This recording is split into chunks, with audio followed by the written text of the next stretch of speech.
बिस्मिल्लाहिर्रहमानिर्रहीम। अस्सलाम वालेकुम नाज़रीन, प्रोग्राम मुकाबिल में मेरे और आमिर मतीन साहब की तरफ से खुश आमदेद तमाम देखने वालों को हम करेंगे। इस वक्त जो हमारी पाकिस्तानी सियासत है उसका अगर सारे महवर की आप मुकम्मल तौर पे बात करते हैं तो वो सिर्फ आइनी तरामीम हमें नज़र आती हैं, और अगर नंबर गेम की बात करते हैं तो उसमें ये नज़र आता है कि आइनी तरामीम लाने वाले इस मामले में लटक चुके हैं, हुकूमत लटक चुकी है। नंबर गेम अभी उनके पास पूरे महसूस नहीं हो रहे। सर तोड़ कोशिशें जो हैं वो हुकूमत की सतह पर जारी हैं। बात आ जाती है मौलाना फजलुर रहमान साहब तक, तो मौलाना साहब जो हैं वो कभी हाँ और कभी ना के दरमियान जो है वो खेलते हुए हमें नज़र आ रहे हैं। यही उनकी पोजीशन है। वकला जो हैं ये आइनी तरामीम के ख़िलाफ़ वो मुल्क भर में वकला जो हैं वो सरगर्म हो चुके हैं। पाकिस्तान की 4 बड़ी हाई कोर्ट्स की तरफ से जो नामवर वकला हैं उन्होंने दरख्वास्तें इसके ख़िलाफ़ दायर कर दी हैं, ये आपके साथ हम शेयर करेंगे। मगर आ जाती है बात फिर पाकिस्तान तहरीक इंसाफ के ऊपर कि PTI जो है वो अपना क्या लाहे अमल ले रही है। मगर PTI की तरफ से और सलमान अकरम राजा साहब की तरफ से इन आइनी तरामीम के ऊपर आज अवाम को जवाब में बार बार सिर्फ यही कहा गया कि आप लोगों को जल्दी खुशखबरी मिलने वाली है। वो खुशखबरी क्या हो सकती है ये आपके साथ हम शेयर करेंगे, और ये भी जानेंगे कि तमाम लोग अपना अपना मुसवदा लेकर आएंगे, अलग अलग मुसवदा होगा, उसूली इख्तलाफ किस पे नज़र आ रहा है हमें, और होगा क्या, कब ये मंजूर कराई जाएंगी। इन आइनी तरमीम के ऊपर बात करते हैं आमिर साहब। वैसे तो हमारा फोकस जो है वो इस वक्त SCO मीटिंग होना चाहिए था और उसी के ऊपर बात होनी चाहिए थी, मगर ये आइनी तरामीम का जो एक गुलगपाड़ा है ये मचा हुआ है, ये ख़त्म होने का नाम नहीं ले रहा और समझ नहीं आ रहा होगा क्या। नहीं, अभी भी SCO का बहुत बड़ा मसला है कि वो आप देखें ना 14 तारीख सर पे आ गई। 14 तारीख को चीन के वज़ीर आज़म आएंगे और 15-16 को जो SCO कॉन्फ्रेंस है। अभी तक हवा क्लियर नहीं हुई है।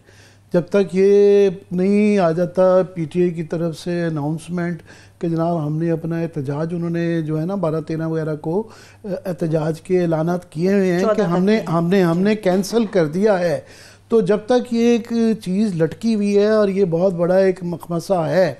इस वक्त 2-3 मखमसे हैं। एक तो ये मखमसा है कि ये इतनी बड़ी कॉन्फ्रेंस होने जा रही है और गवर्नमेंट भी पीछे नहीं हट रही और वो भी पीछे नहीं हट रहे, और ये इशू है बहुत बड़ा। दूसरा मखमसा सबसे बड़ा इस वक्त सियासी है, अंदरूनी है, और वो मखमसा ये है कि आइनी तरमीम जो है वो पास होती है नहीं होती, होती है तो उसकी हैयत क्या होगी, उसकी सूरत क्या होगी।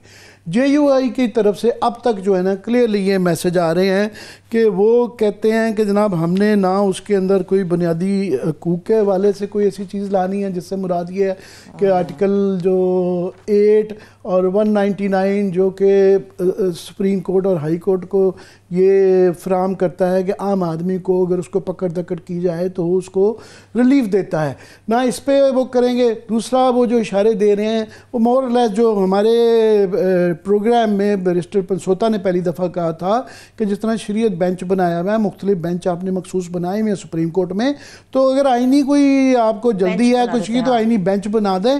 तो अभी जो आ रही हैं, अभी तक वाइब्स जो JUI से आ रही हैं वो यही आ रही हैं कि इस तरह का होगा। और हाफिज़ हमदुल्ला साहब ने तो ये बहुत ही कहा कि जनाब ये हमें वकीलों को और सबको बाहर निकलना होगा, इसको फाइट करना पड़ेगा। उसके बाद मैं सुन रहा था कामरान मुर्तज़ा साहब को, वो कह रहे थे इसकी ज़रूरत ही नहीं होगी क्योंकि वो ये तासुर दे रहे हैं कि उनकी तरफ से जो मसवदा पास होगा उसके अंदर ये नहीं होगा। मखमसा ये है कि अगर ये इस तरह का जो बात JUI जिस तरह की बात कर रही है उससे गवर्नमेंट का, हुकूमती पार्टियों का, पीपल्स पार्टी का, नून लीग का मकसद पूरा नहीं होता। मकसद है अपनी हुकूमत को दवाम देना, PTI को रोकना, और उसके लिए बड़ा ज़रूरी है कि अदालतें रोकी जाएं। पहली बात तो ये है कि थोड़ा सा पीपल्स पार्टी फायरिसा साहब से तो हट गए हैं। वो कह रहे हैं 24-25 तारीख हमारे लिए अक्टूबर इतनी इंपॉर्टेंट नहीं है, मगर वो इस पर भी अभी भी बज़िद हैं और रीजंस भी बिलावल साहब ने तो इस हद तक गए हैं। वो आज उन्होंने कल रात को जो है वो एक TV प्रोग्राम में उन्होंने कहा कि ये अगर लोटे करवाने की भी की जाए तो हमें कोई वो उस पर उनको कोई गलत नहीं उसको करार दिया उन्होंने कि अगर आप ज़मीर अपना बेच दें, ज़मीर फरोश हो जाए तो ये कोई गलत बात नहीं। हाँ, ये मोर और लेस उन्होंने यही तासुर दिया और इशारा ये दिया कि ये जो मखसूस नशिस्तों के हवाले से जो इलेक्शन कमीशन को स्पीकर ने ख़त लिखा है तो वो फिर क्योंकि ख्वाजा आसिफ की बकौल कि अगर ये लूली लंगड़ी हमें तरमीम चाहिए जिससे उनके मकासद नहीं पूरे होते तो वो उनके बकौल ये गुनाह बेलज़्ज़त है जी। इस पर बाद में बात करेंगे, वो क्लिप भी इनका दिखाएंगे कि तो वो फिर वो उनको मकासद न्यूज़ के लिए उनको ज़रूरी है कि वहाँ पे सुप्रीम कोर्ट को भी कंट्रोल किया जाए और ये किया जाए उसके लिए किसी हद के लिए। वैसे ये SCO से पहले होती हुई आईनी तरमीम नहीं लग रही तो क्योंकि आज देखें ना बुध है तो जुमेरात जुमा हफ्ता जो है उनके अपने लोग 15 के करीब ये खबर चली हुई है कि लोग मौजूद नहीं हैं, गवर्नमेंट के अपने लोग जो हैं छुट्टियों पे गए हुए हैं, मुल्क से बाहर गए हुए हैं। सो फिर पीर मंगल से जो है 14 तारीख से यहाँ पे मेहमान SCO के आने शुरू हो जाएंगे, 15-16 को SCO हो रही होगी तो ये बाद में ही SCO के होगी। अब ये एक और सवाल है कि क्या 25 से पहले होती है, और 25 से पहले होती है तो आया ये कोई उनको चीफ जस्टिस साहब को एक्सटेंशन मिलती है नहीं मिलती है, तो उसके आड़े में उसके लिए करने के लिए वो किसी हद तक भी जाने के लिए इशारे दे रहे हैं कि वो तैयार हैं, चाहे उसके लिए ये इलेक्शन कमीशन का देखना है कि क्या स्पीकर के कहने पे दूसरे खत लिखने पे क्या वो सीटें दे देते हैं, क्या उनके ज़रिए करवाई जाएगी, क्योंकि ये एक सोल्यूशन है उनके लिए जो कि हालांकि ये इसका कभी इम्कान है कि बाद में ये रद्द हो जाएगा, मगर वो कह रहे हैं बाद में हो जाएगा, एक मकसद तो हल हो जाएगा। उसके लिए रीज़न बड़ा आसान कर दिया है ख्वाजा आसिफ ने, बड़ा साफ ही उन्होंने कहा है कि जनाब हमें ख़तरा ये है कि ये अगर सुप्रीम कोर्ट जो है कंट्रोल में ना की गई तो ये जो पिछला 8 फरवरी का इलेक्शन है उसको कैंसिल कर देंगे, उसका ऑडिट करवा देंगे और कैंसिल कर देंगे। और आपको याद होगा कि जब ये केस चल रहा था 8 मखसूस नशिस्तों वाला तो उसमें ऑब्जर्वेशन आई थी, खासतौर जस्टिस अतर मिनल्ला साहब ने एक स्टेज पे ये कहा था कि सबसे बड़ी जो आईनी वायलेशन हुई है वो 8 फरवरी की मुबैना धांधली का वो केस है और वो पेंडिंग है, वो नहीं वो केस खुलना का इम्कान है। अगर वो खुल जाता है और एक लार्ज स्केल सबूत आ जाते हैं और सबूत मौजूद हैं और ये ट्रिब्यूनल्स अपने फैसले करने शुरू कर देते हैं। याद रहे कि फैसल सिद्दीकी हमारे प्रोग्राम में ये एक बात बड़ी अहम करके गए थे कि 25 तारीख के बाद हालात बदल जाएंगे अगर वहां पे फाइज हिस्सा नहीं होंगे। बिलावल भुट्टो कह रहे हैं कि हमारी पूरी कोशिश होगी कि 25 अक्टूबर तक हम कर जाएं अपना काम। ये भी कर रहे हैं, वो भी कह रहे हैं, और 25 अक्टूबर के बाद जो है ये इलेक्शन कमिश्नर साहब जो हैं इनका भी मुस्तकबिल बहुत ज़्यादा मखदूश हो जाएगा, क्योंकि वो जो इख्तियारात अभी तक जो इस्तेमाल किए जा रहे हैं, क्योंकि सुप्रीम कोर्ट उनकी तरफ ना सिर्फ के दूसरी तरफ मुँह करके बैठी हुई, उनकी तरफ पीट करके बैठी हुई है, बल्कि उनको सराहती रहती है और सपोर्ट भी करती रहती है उनके तमाम इस तरह के गैर आईनी फैसले जो कि लिखे भी गए हैं। ये मेरी ज़ुबानी नहीं है, ये 8-5 के फैसले के अंदर भी उनके ऊपर अच्छा खासे स्ट्रिक्चर्स पास किए गए हैं। तो इसलिए उनकी जो सूरत हाल है उनको हर सूरत में तो ये अब ये देखना है कि आईनी तरमीम पास होती है नहीं होती, कब होती है, सबसे इम्पॉर्टेंट कि उसके अंदर क्या है। अगर कुछ भी नहीं है तो फिर वही ये गुनाह बेलज़्ज़त हो जाएगा ख्वाजा आसिफ साहब का। बिल्कुल ऐसे ही है। कुछ ही देर में हमारे मेहमान भी हमारे साथ होंगे, उनको भी शामिल करेंगे। लेकिन आमिर साहब मेरा आपसे एक सवाल है, अभी आपने भी ये बात की, ये पीपल्स पार्टी भी ये बात कर रही है, मुस्लिम लीग नवाज भी ये बात कर रही है, कोशिश इन लोगों की हो रही है कि किसी तरह से कंट्रोल में लाया जा सके, खासतौर पे सुप्रीम कोर्ट ऑफ पाकिस्तान को।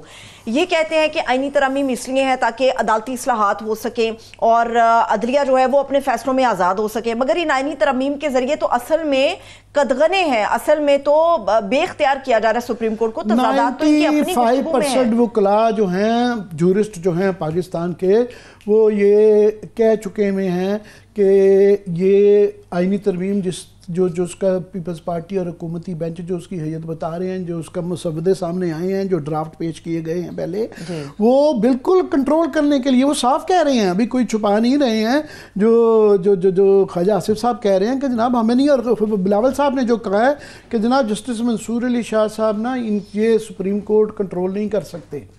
तो ये भाई आप सुप्रीम कोर्ट को क्यों कंट्रोल करना चाहते हैं?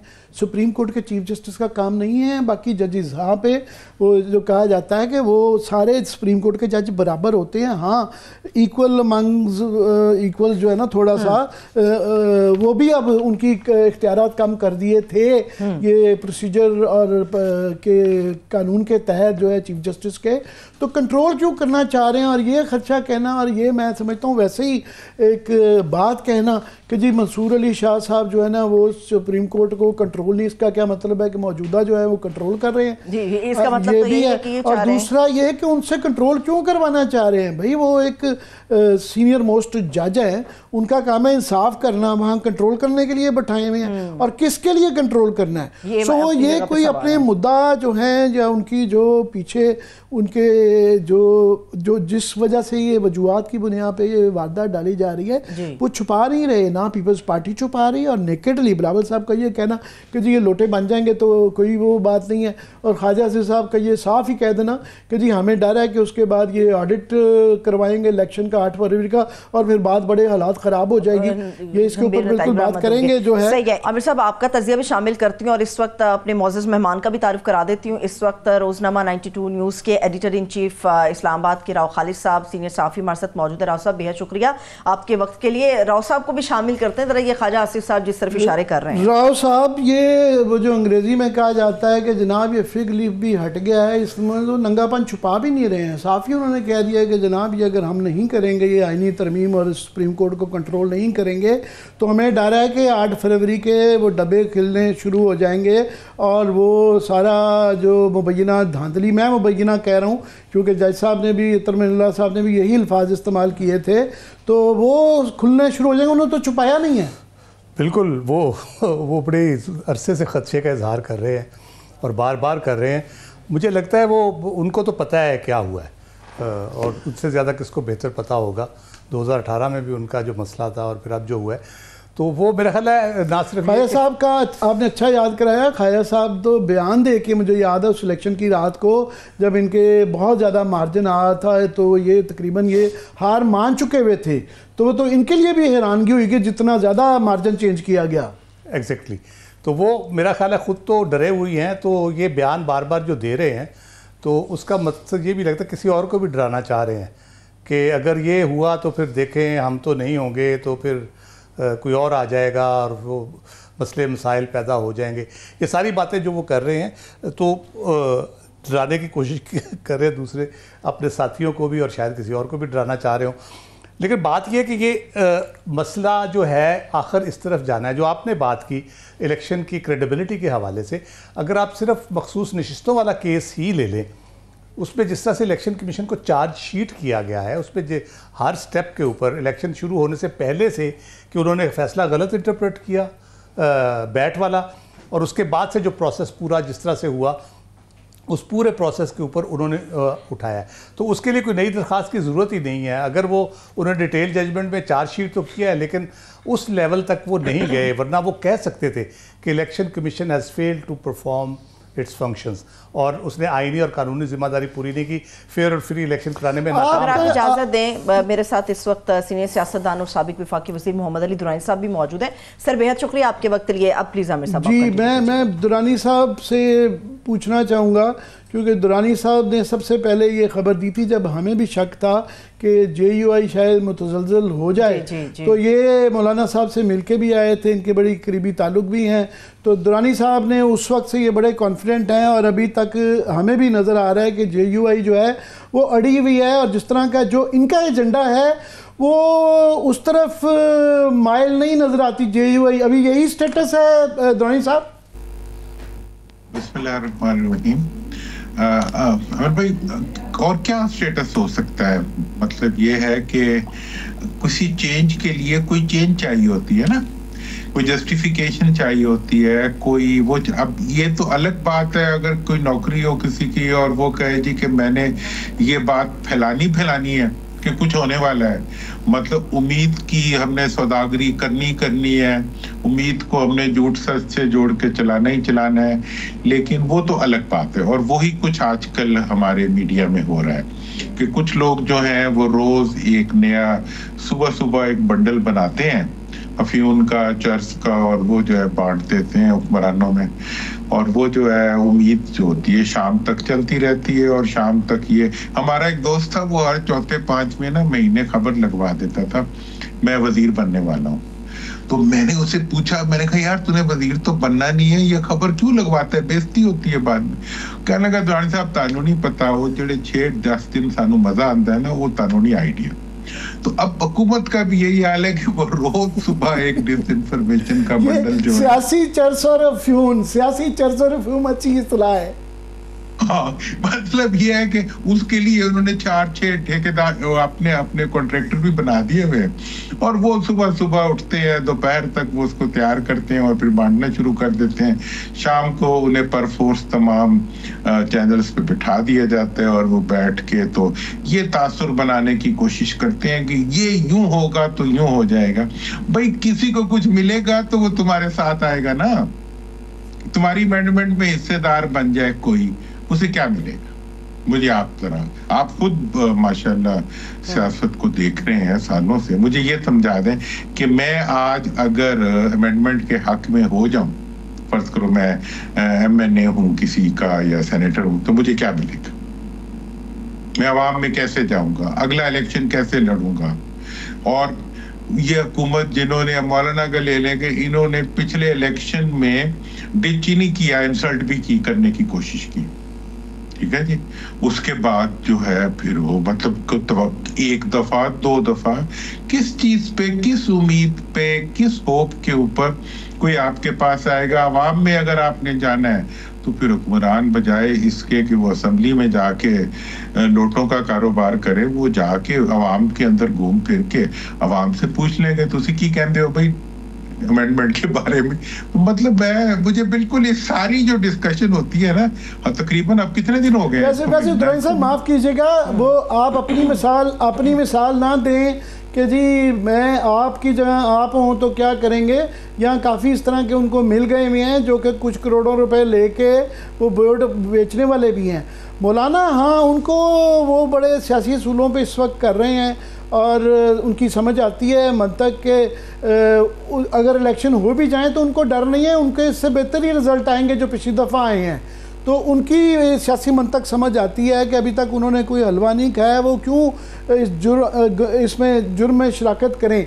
मगर दूसरी तरफ से ये जो कहा जा रहा है ना कि अगर मौलाना साहब की मर्ज़ी की तरमीम करनी है तो ख्वाजा आसिफ जो फरमा रहे हैं कि ये फिर गुनाह बेलज़्ज़त है, और वो बिल्कुल नहीं छुपा रहे हैं कि जनाब ये हमें हर सूरत में इसको कंट्रोल करना है। और बिलावल साहब ये कह रहे हैं कि जी चाहे लोटे भी बने तो कोई हर्ज नहीं है। इसके अंदर 2 चीज़ें दुरानी साहब उन्होंने कही। एक तो उन्होंने कहा जी मंसूर अली शाह साहब कंट्रोल नहीं कर सकते, दूसरा उन्होंने कहा कोई आइडियल तो नहीं है मगर ये एक लेजिटिमेट चीज़ होगी अगर वोट ख़रीद के भी डालने पड़े। अब मतलब वो इस पे एक शेर है, ज़ागों के तसर्रुफ में उकाबों के नशेमन। अब ये मुश्किल सी बात है, उन्हें भी समझ नहीं आएगी, लेकिन आपको तो आ गई होगी मैंने क्या कहा, ठीक है ना। मतलब उकाब को समझते हैं ना, वो ताज़ा चीज शिकार करता है, और ज़ाग कहते हैं गिद्धों को, ठीक है ना। तो अब मतलब ये है कि किस घर में, मतलब बीबी को हम बहुत अच्छी तरह जानते हैं, बीबी बहुत से प्रैग्मेटिकली बात डिसीजंस भी लेती थी। इवन दैट कम से कम वो मुंह से कोई ऐसी बात नहीं निकालती थी जिसको लीगली या जिसको कॉन्स्टिट्यूशनली या डेमोक्रेटिकली जिसको क्वेश्चन किया जा सकता हो। वो चीफ जज का काम अगर जजों की ओपिनियन को कंट्रोल करना हो तो फिर आपकी अंडरस्टैंडिंग पे हम शाबाश देते हैं, लगता है कि ये क्लास जरदारी साहब ने पढ़ाई होगी।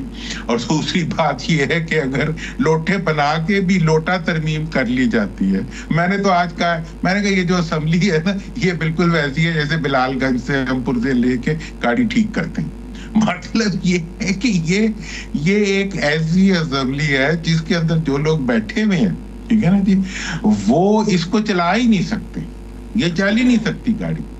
तो इसलिए मैं अनफॉर्चुनेट, अब ये बात मैंने सुनी तो मुझे बड़ा दुख भी हुआ कि ये क्या कह रहे हैं। और जो फिर उसके बाद ख्वाजा आसिफ साहब ने कहा, उस पर मजीद दुख हुआ कि आप ये कह रहे हैं कि जी जज जो है, चीफ जज का काम यह है कि वो जजों की फैसलों को कंट्रोल करें। दूसरी तरफ आप ये कह रहे हैं कि जी अगर हम लोटों के जरिए भी अमेंडमेंट कर लेते हैं तो वो भी एक वे ऑफ डूइंग इट होगा। This is not the way of doing it. माजी में जितने भी लोटों के जरिए इतना सफर हमने किया है पिछले 30-35 साल में, तमाम इन दो खानदानों की आमरीत के बावजूद कौम ने इतना सफर किया कि कम से कम जुडिशरी को पॉलिटिकल इन्फ्लुएंस से निकाला। इतना उन्होंने सफर किया कि एक सोशल प्रेशर बिल्ड किया कि नोटें ना बने। इतना सफर किया कि नोटों को बनाने वाले कवानीन को बदला। अब ये चाह रहे हैं कि एक ही हाथ में तारीख के पहिए को घुमा के पाकिस्तान को पीछे ले जाएं, वहीं पे जहां पे 1996 में मियां साहब अमेंडमेंट करना चाह रहे थे कि मुझे अमीरुल मोमिनीन बना दिया जाए और मैं आइन को अमेंड कर सकूं। अब ये चाह रहे हैं कि इनके पापा और इनके जो शहबाज शरीफ साहब हैं वो उन्हें ये इख्तियार मिल जाए कि वो आइन को भी अमेंड करें, वो जजों को भी अपनी मर्जी से लगाएं, और यहाँ पे अवाम जो है वो आवाज भी ना निकाले, कोई सांस भी ले तो इनकी मर्जी से ले। ये ख्वाब अच्छे हैं, देखने चाहिए, लेकिन मैं नहीं समझता कि इसके लिए कोई गुंजाइश मौजूद है। नंबर्स इनके पास नहीं है। अगर नंबर्स नहीं है तो फिर इनके पास एक ही तरीका है कि ये असेंबली की बिल्डिंग के अंदर लोटों की फैक्ट्री लगाएं, क्योंकि इतने लोटे चाहिए। जो आपने पैसों वाली बात की, मैं उस पे आपको जो है एक और भी दुरानी साहब, एक और भी ये जो एक और भी तरीका निकाला है उन्होंने कि स्पीकर का जो ये खत लिखना इलेक्शन कमिश्नर को, तो उनको शायद लोटों से भी नंबर्स पूरे नहीं हो रहे, तो ये मखसूस नशिस्तों वाली वो नोटिफिकेशन करा लेते हैं, उनसे वो तरमीम करवा लेते हैं। तो कल को फिर जो है उससे फिर कब वो ये सवाल आएगा कि वो फैसला ये रिवर्स भी हो जाता है, तो कहेंगे जनाब तरमीम तो हो चुकी। राव साहब ये वो तो डेस्परेट हैं, उन्होंने छुपा नहीं रहे हैं, वरना इस तरह के एक्शन ये पीछे छुपाई जाती थी, एजेंडा छुपाया जाता था, जुबान मतलब एजेंडा पता होता था मगर मुंह से ये नहीं कहा जाता था कि हम लोटे बना लेंगे या इस तरह करा लेंगे। वो तो इस दफ़ा खुल के कह रहे हैं राव साहब। जी यही बिल्कुल, उन्होंने कहा कि जी हम इन्विजन जिस तरह कर रहे हैं, तो उनको ये नहीं पता ये इन्विजन है, इन्विजन नहीं है। ये जिस तरह से मार धाड़ कर रहे हैं कि कुश्तों के पुश्ते लगा दो, मखसूस नशिस्तें भी ले लो, अपने बंदे भी तोड़ लो, उधर से इधर मिला के तो इसको कर लो। तो ऐसी क्या उजलत है, क्या प्रॉब्लम है? उनके अपने बयान देख लें। उनको मेरा ख्याल है बहुत ही अब चाइल्डिश कहना भी मुनासिब नहीं है कि पहले दिन उन्होंने कहा ज़रूरी है और मजबूरी है जी, फिर कहा कि जी वो 25 के आगे फिर ये हो नहीं पाएगी, बड़ा मसला हो जाएगा। अब वो कह रहे हैं कि जी मजबूरी नहीं है, अब 25 तक हो जाए, 25 के बाद भी हो जाए तो क्या है।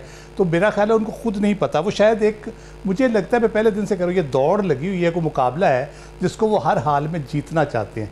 और किस तरह से जीतना चाहते हैं वो कहते हैं भले हमें आइन को तोड़ना पड़े, कानून को तोड़ना पड़े, तो जिस तरह मर्जी घोड़े खरीदने पड़े, अस्तबल बनाने पड़े, लोटे बनाने पड़े, हर हाल में हमने इसको करना ही करना है। और उसकी मुझे कोई लॉजिक समझ नहीं आती। अगर तो आप आइनी तरमीम पे जा रहे हैं, आइन का एक बुनियादी ढांचा आप छेड़ने जा रहे हैं, तो उसके ऊपर आपको कुछ तो आइन की पासदारी करनी चाहिए, कुछ थोड़ा सा लिहाज करना चाहिए कवानीन का। अपने नाना का लिहाज कर ले जिन्होंने ये आइन बनाया था और ट्राइकॉटमी ऑफ पावर दी थी, सेपरेशन ऑफ पावर का कॉन्सेप्ट दिया था, और उन्होंने खुद कहा था कि दस्तूर सबसे सुप्रीम है। और ये दुनिया भर में जो इंटरप्रिटेशन पे अगर आपको तकलीफ़ होती है, दुनिया भर में ये ट्रेंड बढ़ गया है और पार्लियामेंट सरेंडर कर रही है उस इंटरप्रिटेशन के सामने। आप बात कर रहे हैं राव साहब, इसी आइन को सामने रख के बिलावल भुट्टो जरदारी ये सारी बातें कर रहे हैं। मैं भी आपसे ये सवाल करना चाहूँगी, आज मुस्तफ़ा नवाज़ खोखर साहब की तरफ से भी एक रिट दायर की गई इस्लामाबाद हाई कोर्ट के अंदर, जिसमें कहा गया कि जब 18वीं तरमीम की गई थी तो पब्लिक को तजावीज़ के लिए वेलकम किया गया था और एक ही दिन में ये सारा कुछ नहीं हुआ था। आज पाकिस्तान की 4 बड़ी हाई कोर्ट्स के जो नामवर वकला हैं उन्होंने भी ये दरख्वास्तें डाली हैं कि ठीक है आप आइनी तरमीम लेकर आ रहे हैं, लेकिन उसको आप उसके ड्राफ्ट को पब्लिक करें और कम से कम 8 हफ्ते का वक्त दें आवाम को कि वो भी अपनी तजावीज़ दें।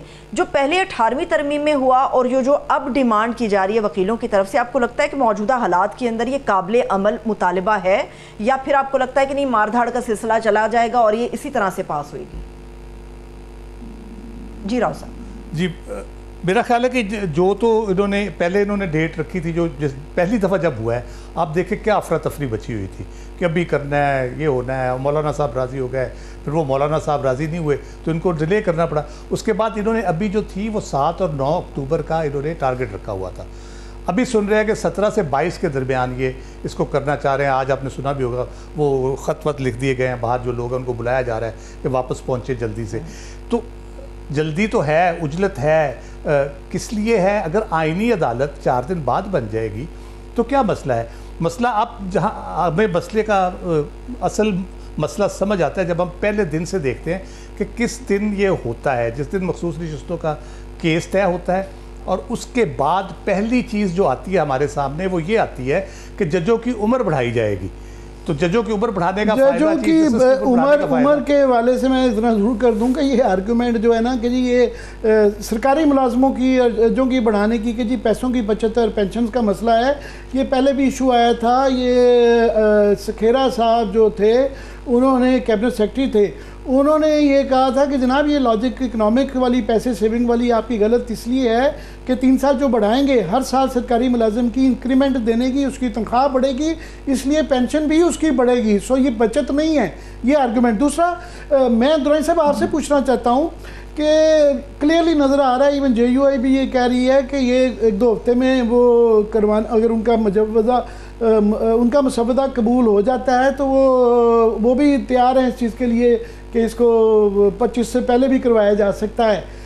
मगर जो मौलाना का पहले एक बयान आया था कि ये असम्बली ही मुतनाज़ा है, इसकी हैयत ही ठीक नहीं है, इसके ज़रिए कोई इस तरह की तरमीम पास करने की ये अहलियत ही नहीं रखनी, तो उस बयान का अगर ये लूली लंगड़ी हम तरमीम भी करते हैं तो भी गुनाह बेलज़्ज़त भी करते हैं, तो वो उस बयान का क्या बना फिर? देखिए वो बयान अपनी जगह पे खड़ा है। इसके बाद मौलाना ने एक और बात भी कही थी, मैं खुद उसका विटनेस हूँ। उन्होंने कहा था कि इस तरमीम के अंदर हिस्सेदार बनने का मतलब ये होगा कि मुस्तकबिल के अंदर इसकी स्याही का हिस्सेदार बनना, मतलब किसी एक शिक को भी एग्री करने का मतलब है कि इसके अंदर जितनी भी नेगेटिविटी होगी वो सारी आपके अकाउंट में आ जाएगी। इसलिए मौलाना को तो आप मेरा ख्याल है भूल जाएं कि उनको इस काम में नहीं वो पड़ेंगे, क्योंकि वो एक सियासतदान है, उन्होंने सियासत ही करनी है, उन्होंने आगे चल के बिजनेस नहीं करना। देखें इन दोनों पार्टियों का प्रॉब्लम ये है कि सियासत जो है इनके बिजनेस का हिस्सा है, और मौलाना का जो केस है उसके अंदर सियासत जो है वो उनके अकीदे का हिस्सा है।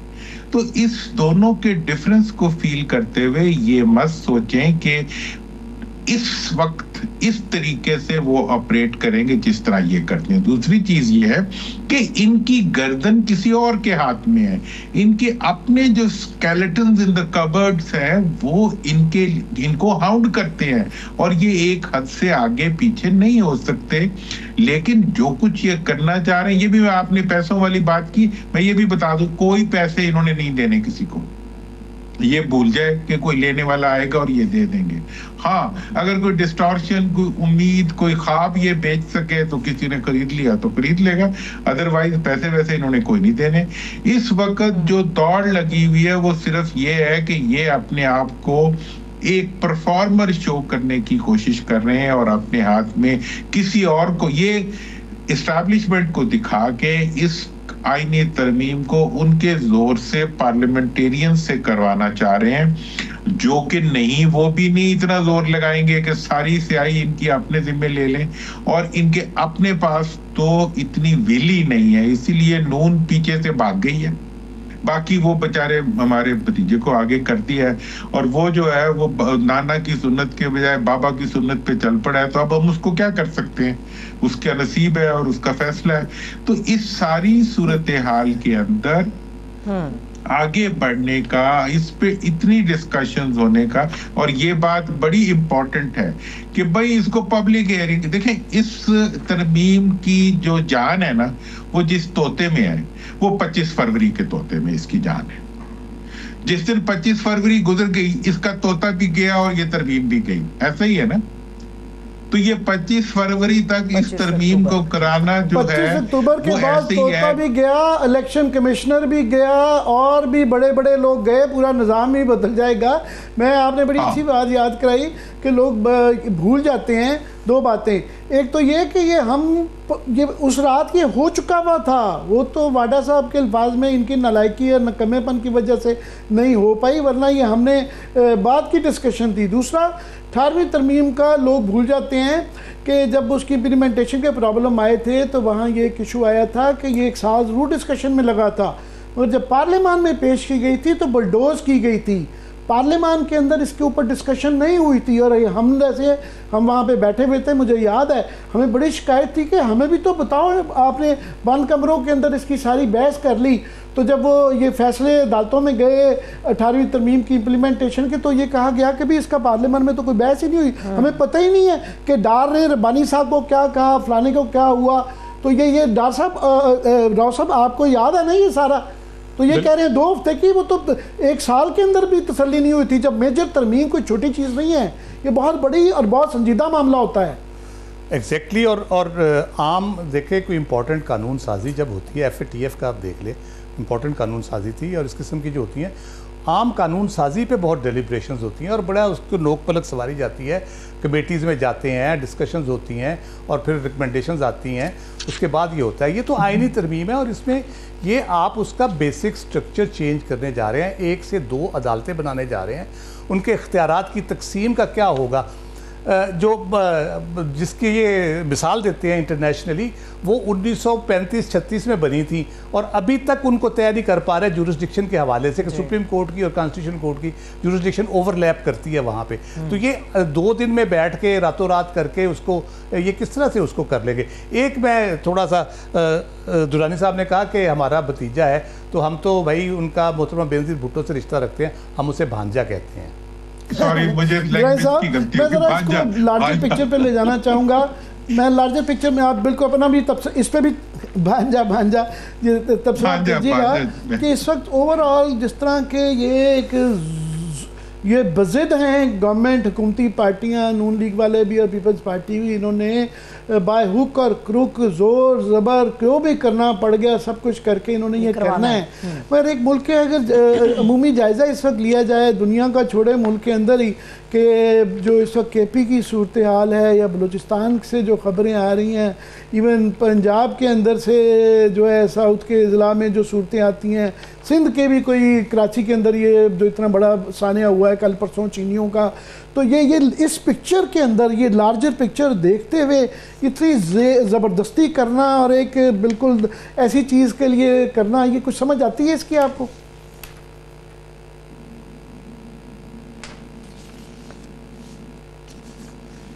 दानिश साहब, मैं आपसे पूछ रहा हूँ। जी सॉरी, मैं जनाब देखिए, मैं अभी मैं कल गया हुआ था KP के असेंबली के अंदर, मैं गया, उनकी पूरी पार्लियामेंट, उनकी उससे मुलाकात, कैबिनेट से मुलाकात हुई, बल्कि वहाँ मैंने तजवीज़ भी दी कि यूथ का एक ऑल पाकिस्तान यकजहती आप कॉन्फ्रेंस यहाँ रखें और कूल डाउन करें। उस वक्त ये भी आ रहा था फाटा के अंदर जो हंगामा की एक सूरत हाल बनी हुई थी।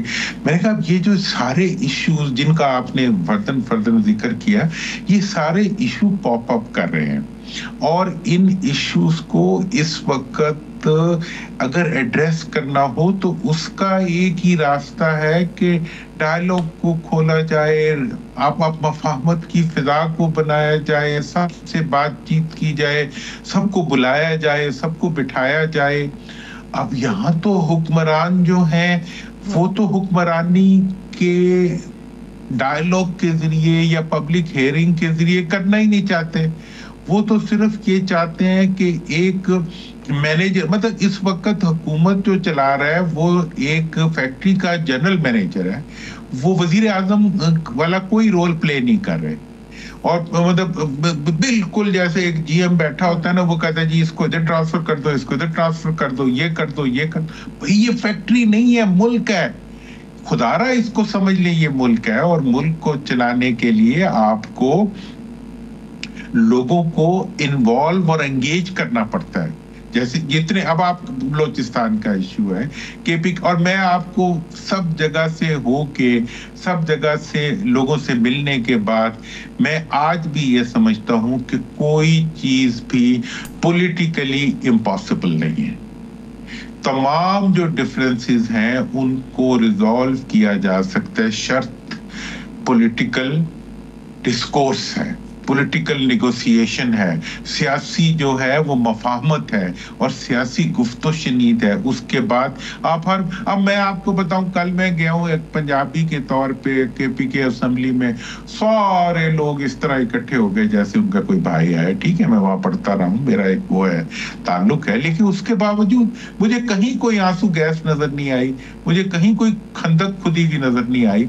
ये खंदकें और ये आंसू गैसें और ये नफरतें जो हैं, ये हुक्मरान फैला रहे हैं, अवाम नहीं फैला रहे। इसलिए मेरे ख्याल में ये जितने इश्यूज हैं ये रिजॉल्वेबल है। इसके रास्ते की रुकावट जो है वो हमारे हुक्मरानों के जाती मफादात और उनकी एम्बिशन है। जैसे कोई इंसान मरना नहीं चाहता, उसी तरह ये हुक्मरान जो हैं ये इक्तदार से हटना नहीं चाहते और ये चाहते हैं कि ऐसा इक्तदार हो जो कभी ना खत्म हो, और अगर हमारा खत्म हो जाए तो हमारे बच्चों का कभी खत्म और इक़्तिदार जब खास तौर पे इक़्तिदार जब उसको पता है, उनको पता है कि ये जिस तरीके से हासिल किया गया है उसके अंदर बहुत बड़े झोल हैं, और वो जब वो ज़ाती मुफाद जिस तरह आपने कहा वो आ जाए। ठीक है, एक और मैं पिक्चर ज़रा क्विकली पेश करना चाहूँगा कि इस वक्त वो बड़ी औरंगज़ेब साहब, अच्छी बात है, पुरअतमाद नज़र आते हैं इकॉनमी के हवाले से, मगर ये जो दुनिया में होने जा रहा है, पिछले हफ्ते में, एक हफ्ते में ये लेबनान की जंग की वजह से वहाँ पे $70 बैरल जो था ब्रेंट का रेट जो है $70 से 80 पे जा चुका है, और वो कह रहे हैं 90-100 पे ये जा सकता है, और यूक्रेन की जंग में 140 पे चला गया था। और ये अगर 90 पे भी जाता है तो ये हमारे लिए 3 से 4 बिलियन डॉलर का हमें ये फॉरेन एक्सचेंज में ऑयल की इंपोर्ट हमारी बढ़ जाती है। दूसरा, एक जो ऑलरेडी कपास है वहाँ से जो अभी तक 66% कमी है जिनिंग के पास पहुँचने की, जो इतलात फसल की आ रही हैं, वो 2-3 बिलियन डॉलर का वो एक टिक्का हमें लगना जा रहा है, ये 6 बिलियन हो जाता है। दूसरा, चावल, पहले जो हमारी इतनी अच्छी जो बेहतर वो जो थोड़ी सी एक्सपोर्ट्स हो गई थी वो इंडस्ट्री की वजह से नहीं है, वो राइस की एक्सपोर्ट, क्योंकि इंडिया ने अपने नॉन बासमती चावल के ऊपर एक्सपोर्ट बैन की हुई थी, उन्होंने खोल दी है, सो वो भी काम हो जाएगा। ये 7-8 अरब डॉलर का मैं बता रहा हूँ कि ये एक पाकिस्तान को इसके लिए तैयार रहना चाहिए। राज साहब, आपको कोई नज़र आती है कि इस तरह की ये जो हम तफक्कुरात पेश कर रहे हैं कि हुकूमत भी इन पर गौर कर रही है? बिल्कुल नहीं आमिर साहब, उनको वो बिल्कुल दुरानी साहब ने ठीक है, वो चाहते हैं बस हुकूमत रहे, उनकी किसी तरीके रहे, भले अवाम के हालात जो भी हो जाएं, जिस तरह से भी मुल्क के हालात बिगड़ जाएं, जो कि बहुत ही, ये सबसे ज़्यादा तशवीशनाक यही पहलू है उसका, क्योंकि जब आप लोगों की फ़िक्र नहीं करेंगे, मुल्क की फ़िक्र नहीं करेंगे, इक़्तिदार की फ़िक्र में इतने मुब्तला हो जाएंगे कि आप पूरा निज़ाम ही, एक अदालत का निज़ाम और बाकी निज़ाम, लूटे बनाना, ये सारा ये वो काम शुरू कर देंगे जिससे मुल्क की ख़राबी पैदा होगी, अच्छाई कोई उसकी सूरत नज़र नहीं आएगी। इकॉनमी की सूरत हाल की जो सिचुएशन प्रोजेक्ट तो कर रहे हैं, लेकिन आपको पता है अभी शहबाज राना की स्टोरी थी, $700 मिलियन के उन्होंने बॉन्ड फ्लोट करने थे, वो नहीं कर पा रहे, उसके कंस्ट्रेंट्स हैं। दैन इन्होंने रिस्ट्रक्चरिंग जो करानी थी अपने दोस्त मुल्कों से लोन की, वो नहीं करवा पा रहे। तो डिफ़िकल्टीज़ तो बहुत सारी हैं, और ये नहीं है कि IMF ने आपको पैसे दे दिए, पहली ट्रांच दे दी तो वो आप देते ही चला जाएगा, उसने आपके ऊपर बिल्कुल खुर्दबीन लगाई हुई है, जहां आप थोड़ा सा आगे पीछे होंगे वो फ़ौरन पुल आउट कर लेगा और आपके लिए मुश्किलात बढ़ जाएंगी। दुरानी साहब, ये हमारे पास 2-3 मिनट हैं, जो उसमें प्लीज़ सारी जो हमने आज गुफ्तगू की है उसको ज़रा सम अप कर दें। इतना मुश्किल काम आपने मेरे दिल में दे दिया। मैं इसमें ये समझता हूँ ना, अभी सारी डिस्कशन से जो एक चैलेंज हमारे सामने आया है वो तो यकीनी तौर पे इकोनॉमी का है, जिसको आपने रख दिया, लेकिन सबसे बड़ा चैलेंज इस वक्त ये है कि इक़्तिदार में बैठे हुए इक़्तिदार का दवाम चाहते हैं, और अवाम जो है, अवाम के अंदर वो जाना नहीं चाहते, अवाम के इश्यूज को समझना नहीं चाहते, अवाम उनके साथ है नहीं। पाकिस्तान का इस वक्त का मसला ये है कि जब तक इक़्तिदार और अवाम करीब नहीं आएंगे, वो ऐसी अमेंडमेंट भी करना चाहते हैं जिसके नतीजे में वो ताहयात हुक्मरान रह सकें, और वो कुछ नहीं करना चाहते जिसके नतीजे में मुल्क और मुल्क को तरजीह बनाया जा सके, आइन को सरबुलंद किया जा सके। बस अब मैं तो समझता हूँ कि इस वक्त हमारी एक ही प्रॉब्लम है, वो हमारे हुक्मरान है। अल्लाह उन्हें बहुत के लिए सोचने और उनके लिए कुछ करने की तौफीक दे। आमीन आमीन। बहुत शुक्रिया। मोहम्मद अली दुरानी साहब हमारे साथ मौजूद थे, राव खालिद साहब हमारे साथ मौजूद थे। इसके साथ ही मेरे दोनों मेहमानों का शुक्रिया। मैं अभी एक ब्रेक की तरफ बढ़ रही हूँ। जब ब्रेक से हम वापस आएंगे तो आपको बताएंगे कि सारा जोर जो हुकूमत लगा रही है वो आईनी तरामीम और सुप्रीम कोर्ट पाकिस्तान के हवाले से है, आईनी अदालत के हवाले से है, मगर जो सूबों के हद तक अदालतें हैं वहाँ पर क्या सूरत हाल है, कितनी बड़ी तादाद में केसेस, लाखों की तादाद में जो ज़ेर इल्तवा हैं, कितने जजेस हैं, कितनों की कमी है, क्या हो रहा है वहाँ पे, ये बड़ी जामे किस्म की एक ऑडिट रिपोर्ट आई है, वो आपके साथ हम शेयर करने जा रहे हैं। आप हमारे साथ रहिए।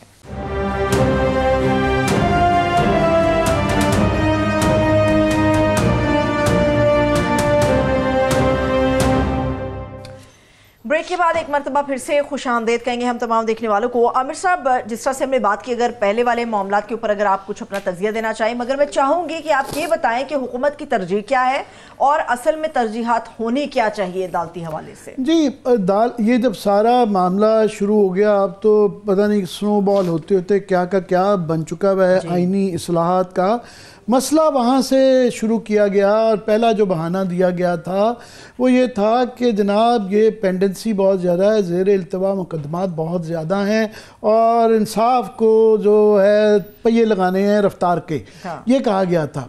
तो ये उस वक्त से काफ़ी ये वकला ये पॉइंट आउट कर चुके हैं कि बिलावल साहब की जो फिगर्स हैं उनको कोई गलत घोंट घोंट के पिला रहा है। फॉर एग्ज़ाम्पल वो किए जाते थे कि जनाब ये 85% जो मुकदमात हैं आईनी मसाइल जो हैं उसके लिए 90% पता नहीं इस तरह कोई के टाइम दिया जाता है। वो कई लोग कह चुके थे जनाब वो जो आईनी केसेस हैं वो 1% से भी कम है। हाँ, बल्कि रियासत साहब जो हैं एक सीनियर वकील, उन्होंने कहा कि 187 गिन के बता दिए टोटल मुकदमात है सुप्रीम कोर्ट में आइन के। तो ये जो कहा जा रहा था कि भाई साहब असल मसला है डिस्ट्रिक्ट कोर्ट्स का, लोअर जुडिशरी का, कि 50% केसेस जो हैं वो हाई कोर्ट और लोअर जुडिशरी केसेस के उनके अंदर पड़े हुए हैं। वहाँ पे आपको कोई इंसाफ की कोई तजवीज़ नहीं दे रहे। तो ये बार बार सारे आर्गूमेंट ये दिए जा रहे थे। अब उसकी एक लेटेस्ट जो फिगर वर्क आ गया है कि लाहौर हाई कोर्ट की चीफ जस्टिस साहबा ने उन्होंने ऑडिट करवाया है कि जनाब ये ज़रा फिगर वर्क तो निकालें कि हमारे पास पंजाब में सिर्फ पंजाब का जो कि 85% से भी ज़्यादा की एक केस आ गया, बड़ा खौफनाक फिगर्स हैं। उन्होंने कहा सिर्फ सूबा पंजाब में, बाकी सूबों को छोड़ दें अगर, तो 15 लाख जो हैं वो ज़ेर इल्तवा केसेस हैं हाई कोर्ट में और लोअर जुडिशरी में। लोअर जुडिशरी के अंदर जो है सेशन में और बाकी डिस्ट्रिक्ट्स के अंदर वो 14 लाख से ज़्यादा केसेस हैं। 14 लाख से ज़्यादा, कोई 1 लाख के करीब जो हैं वो बताए जा रहे हैं कि हाई कोर्ट में हैं सिर्फ। और हाई कोर्ट की सूरत हाल ये है कि यहाँ बड़ी जल्दी पड़ी हुई है कि जनाब वो एक आईनी अदालत के वो जो बना लिए। लाहौर हाई कोर्ट के अंदर उनकी 60 की स्ट्रेंथ है और वहाँ पे जो हैं 36 जज हैं, 24 आज तक नहीं लगे। और जो लगवाए जा रहे हैं ट्रिब्यूनल्स के अंदर रिटायर्ड के घर के जजेस को, और वो लगाया जा रहा है ये जो इलेक्शन कमीशन ने भी लगवाए। ये अभी हमें उम्मीद है कि सुप्रीम कोर्ट में जब जाएगा 25 तारीख के बाद अगर गया तो इसकी दुरुस्तगी हो जाएगी। वहाँ पे कोई बात नहीं कर रहा है कि जनाब जहाँ पे 14 लाख लोअर जुडिशरी के अंदर जो केसेस हैं उसका क्या करना है, इस्लाहात वहाँ पे होनी चाहिए।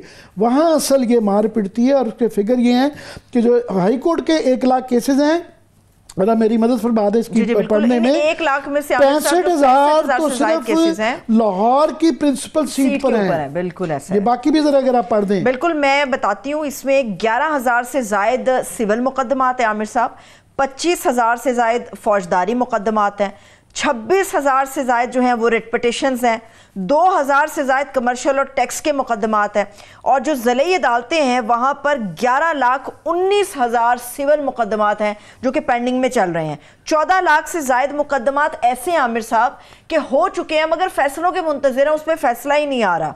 और रावलपिंडी की जो हाई कोर्ट ब्रांच है वहाँ पर 5,000 से जायद केसेस ज़ेर इल्तवा हैं।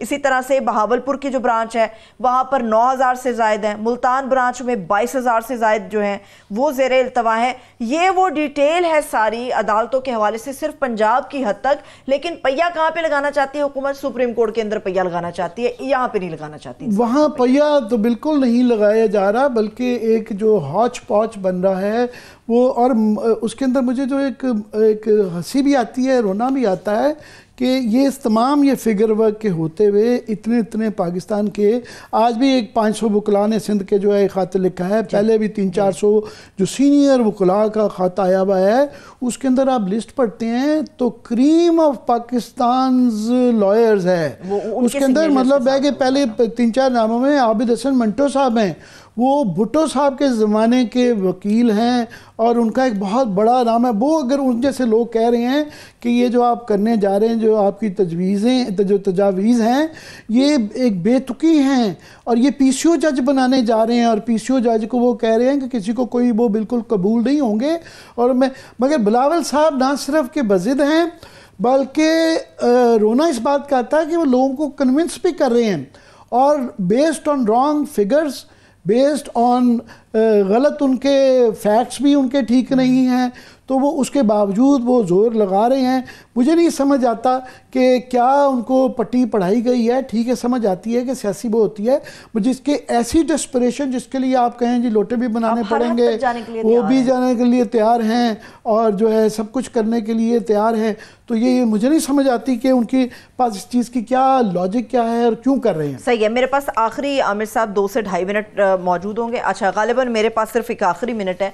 आज के इस पूरे शो के अंदर पाकिस्तान तहरीक-ए-इंसाफ की पोजीशन क्या होगी आमिर साहब इन आइनी तरामीम के ऊपर? मैं चाह रही हूँ मुख्तसर ज़रा 1 मिनट का आप तजिया इसके ऊपर दें कि वो पोजीशन क्या लेंगे पीटीआई वाले। वो सिर्फ यहाँ ना उनके पास नंबर्स गेम है, वो सिर्फ इंतजार, मगर उनके लिए इससे ज़्यादा बड़ा इशू इस वक्त फौरी तौर पर तो ये है, और ये पाकिस्तान के लिए भी, हम सब के लिए भी है, हुकूमत के लिए भी होना चाहिए कि ये SCO कॉन्फ्रेंस सर पे खड़ी है और उसके लिए हम चाहते हैं सारा कि ये हमारा दुनिया भर में ये बहुत बड़ा एक एजाज़ है। तो उसके लिए हर तरफ से गुंजाइश निकाली जाए, पीटीआई को भी उनकी शिकायत सुनी जाए, हुकूमत भी, ये मौका नहीं है इस वक्त ज़ोर ज़बरदस्ती का। तरीके से ये इस वक्त जो है उनको जो भी वो मांगते हैं उनको रिलीफ दिया जाए, उनको मनाया जाए, उनसे बातचीत की जाए। और जो इस वक्त रोज़ की भड़कें हर तरफ से लगती हैं, लाहौर से लेकर पेशावर तक जो है, इसको ये गवर्नमेंट के इंटरेस्ट में है इस आग के ऊपर पानी डालना, ना कि पेट्रोल छिड़कना। यहाँ पेट्रोल छिड़का जा रहा है। और मैं दूसरी बात कह रहा हूँ कि ये पेट्रोल के रेट के ऊपर नज़र रखिएगा, ये $70 से $80 पे आ चुका है एक हफ्ते में, ये 90 पे भी जाएगा। और उसके बाद जो है ये टोटल जो IMF से हमने 3 साल में $7 अरब लेना है, $7 अरब का इसी साल हमें, ये मैंने जिसका जिक्र किया है, ये खर्चा सर पे आ चुका हुआ है और ये देना पड़ेगा। बहुत शुक्रिया, थैंक्स सो मच आमिर साहब। देखने वालों का भी शुक्रिया। इजाज़त दीजिए, अपना बहुत सा ख्याल रखिए, खुदा हाफिज़।